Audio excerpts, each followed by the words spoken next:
जय गुरुदेव। ये वीडियो भगवान कृष्ण के ऊपर है। आज कृष्ण जन्माष्टमी है तो इसके ऊपर ये वीडियो आपकी जानकारी के लिए, भगवान कृष्ण की जानकारी के लिए आप लोगों के लिए जो है प्रस्तुत किया जा रहा है। जो लोग मर्यादा पुरुषोत्तम भगवान श्री राम और भगवान श्री कृष्ण के अवतारों को काल्पनिक कहकर हिंदू धर्म की मान्यताओं को झुठलाने की कोशिश करते हैं, वे या तो अज्ञानी हैं या बहुत ही धूर्त हैं। क्योंकि श्री राम और श्री कृष्ण के जन्म चक्र से उनके बारे में जो मान्यता है वो सभी कुंडली से सिद्ध होती है और ग्रह एक निश्चित नियम के अनुसार संचार करते हैं। श्री राम और श्री कृष्ण के जन्म चक्रों में यह ग्रह स्थिति बतलाई गई है कि यह कब थी, यह तो ज्ञात किया जा सकता है। श्री कृष्ण का जन्म समय ग्रहों के आधार पर बतलाया जा चुका है। भगवान श्री कृष्ण का वैकुंठवास कलयुग प्रारंभ होने के कुछ ही पहले चैत्र प्रतिपदा शुक्रवार को 125 वर्ष 7 माह 9 दिन की आयु में हुआ था। कलयुग जो है 17-18 फरवरी के बीच मध्य रात्रि को 3102 बीसी में शुरू हुआ था। ये आर्य विद्वानों की गणना कहती है और यही गणना पाश्चात्य ज्योतिषी श्री वैली की भी है।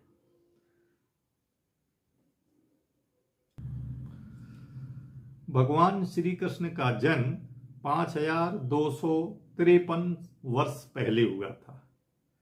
भगवान श्री कृष्ण की डेट ऑफ बर्थ 18 जुलाई 3228 बीसी है। महीना है श्रावण मास, तिथि है अष्टमी, नक्षत्र है रोहिणी, दिन है बुधवार और टाइम है मध्य रात्रि 12 बजे। श्री कृष्ण का जो इस धरा पे रहने का समय है वो 125 साल 7 माह 9 दिन इस धरा पर रहे और उनकी डेट ऑफ परलोक गमन, जिसको डेट ऑफ डेथ कह सकते हैं, 18 फरवरी 3102 बीसी है। कृष्ण भगवान ने जब कुरुक्षेत्र में युद्ध हुआ उस समय कृष्ण भगवान जो है 89 वर्ष के थे। कुरुक्षेत्र युद्ध के बाद 36 साल बाद या कुरुक्षेत्र युद्ध के 36 साल बाद कृष्ण जो है इस धरा को छोड़ के गमन कर गए। कुरुक्षेत्र जो है का जो युद्ध है वो मृगशिरा नक्षत्र में शुक्ल पक्ष में एकादशी तिथि में 3139 बीसी अर्थात 8 दिसंबर 3139 बीसी को स्टार्ट हुआ और 25 दिसंबर 3139 बीसी को समाप्त हुआ। इस बीच सोलर इक्लिप्स था, सूर्य ग्रहण भी था बीच में, जो 3 बजे से शुरू हुआ और 5 बजे समाप्त हुआ और ये डेट थी 21 दिसंबर 3139 बीसी। इस दिन जयद्रथ का वध हुआ था। पितामह भीष्म जिस दिन स्वर्गलोक गए उस दिन था 2 फरवरी 3138 बीसी। उत्तरायण की पहली एकादशी तिथि थी। इस शुभ तिथि में वो गए। जैसा आपको बताया जा रहा है कि ये सारी जानकारी भगवान श्री कृष्ण की है। भगवान श्री कृष्ण जो है, इनके पिता वासुदेव जी, माता देवकी जी और इनके जो पालन करता थे वो बाबा नंद बाबा और इनकी पालनकारी माता यशोदा, इनके बड़े भाई बलराम, इनकी सिस्टर सुभद्रा और इनका जन्म स्थान मथुरा। इनकी बीवी थी रुक्मणी, सत्यभामा, जामवंती, कालिंदी, मित्रविंदा, नग्नाजित, भद्रा और लक्ष्मणा। कृष्ण ने जाके जिसको मारा है, वैसे तो कृष्ण के जो है शुरुआत से ही, जन्म से ही कंस इनको तरह तरह के अगासुर, बकासुर, पूतना इत्यादि इनको मारने के लिए भेजता रहा है और भगवान कृष्ण उनको मार के उद्धार करते रहे। लेकिन भगवान ने जिनको मारा है उसमें जो है चंद्रचूर्ण, मामा कंस और शिशुपाल और दंत वक्र, इनको भगवान ने जाके मारा है अपनी तरफ से। बाकी शेष जिनका उद्धार किया है वो भगवान कृष्ण को मारने के लिए आए।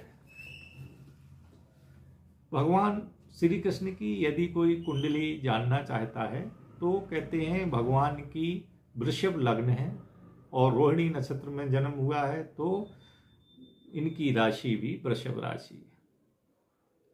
तो वृषभ लग्न में जो है गुरु उच्च का होके तृतीय भाव में बैठा है, सूर्य स्वग्रही होके चतुर्थ भाव में बैठा है, बुध जो है उच्च राशि का होके राहु के साथ पंचम भाव में बैठा है, शनि उच्च का होके शुक्र के साथ छठम भाव में बैठा है, मंगल उच्च का होके नवम भाव में बैठा है और केतु 11वें भाव में बैठा है। भगवान श्री कृष्ण के छठे स्थान में शुक्र होने से इनके बाला अरिष्ट योग था, अतः बचपन में पूतना, बकासुर, धैनिकासुर जैसे बड़े बड़े कंस के भेजे हुए राक्षसों ने इनकी हत्या करने का प्रयास किया। लग्नेश छठे स्थान में होने के कारण सारी उम्र इनको संघर्ष करना पड़ा, परंतु उच्च का शनि छठे में होने से ये बड़े बड़े शत्रुओं को परास्त करने में सफल रहे। चंद्रमा शनि के नवांश में होने के कारण इनका जो रंग है वो सांवला था, परंतु चंद्रमा उच्च का होकर लग्न में था, इसलिए इनका रूप मनमोहक था, इसलिए इनको मोहन भी लोग कहने लगे। पांचवां भाव में स्वक्षेत्री राहु और मन का स्वामी शनि के नवांश में है, अतः भगवान श्री राम की तरह ये परंपरावादी नहीं थे। ये गलत परंपराओं का विरोध बचपन से ही करते रहे हैं। जैसे इन्होंने इंद्र की पूजा बंद कराकर गोवर्धन पर्वत की पूजा शुरू करवा दी। आवश्यकता होने पर इन्होंने रण छोड़ दिया तो रण छोड़ दास पढ़ाए और इनको इस बात में कोई संकोच नहीं हुआ। तृतीय चंद्रमा उच्च का होके लग्न में है, परंतु उस पर किसी ग्रह की दृष्टि नहीं है, अतः चंद्रमा की दशा में बुध के अंतर में ये पुनः वैकुंठ लोक चले गए, पधार गए। लग्नेश शुक्र और अष्टमेश गुरु दोनों चर राशि के हैं, अतः ये दीर्घायु रहे और इस मृत्यु लोक में लगभग 125 वर्ष 7 माह 9 दिन रहे। चंद्र, मंगल, बुध, गुरु, शनि 5 ग्रह उच्च के हैं और सूर्य, शुक्र, राहु, केतु 4 ग्रह शुग्रह राशि में। अतः भगवान विष्णु के 16 कला के अवतार होकर भगवान श्री कृष्ण भगवान राम से भी अधिक प्रभावशाली हुए। इन्होंने जीवन में सभी प्रकार के सुख भोगे और जीवन को पूरा किया। मोहिना रूप था, पूरा शौर्य था, पूरा पराक्रम था, पूरा वैभव था, महाभारत के महानायक थे, किसी प्रकार का बंधन इन्होंने नहीं पाया, भरा पूरा रणनिवास था, किसी प्रकार का कुछ दोष नहीं था, जिसको चाहा युद्ध में जिताया और चक्रवर्ती सम्राट बनाया, परंतु स्वयं सम्राट नहीं बन सके। इनके सांसारिक जीवन के अंत समय तक इनके बड़े भाई बलराम, पिता वासुदेव और नाना उग्रसेन जीवित थे। फिर से आप गौर करके सुन लें, इनके सांसारिक जीवन के अंत समय तक इनके बड़े भाई बलराम, इनके पिता वासुदेव और नाना उग्रसेन जी जीवित थे। इसलिए ये यद्यपि मथुराधीश, द्वारकाधीश, गोकुलेश्वर कहलाए, परंतु सम्राट नहीं बन पाए। सम्राट क्यों नहीं बन पाए? इनके सूर्य चंद्र को छोड़कर सारे ग्रह केंद्रों के बाहर हैं कुंडली में।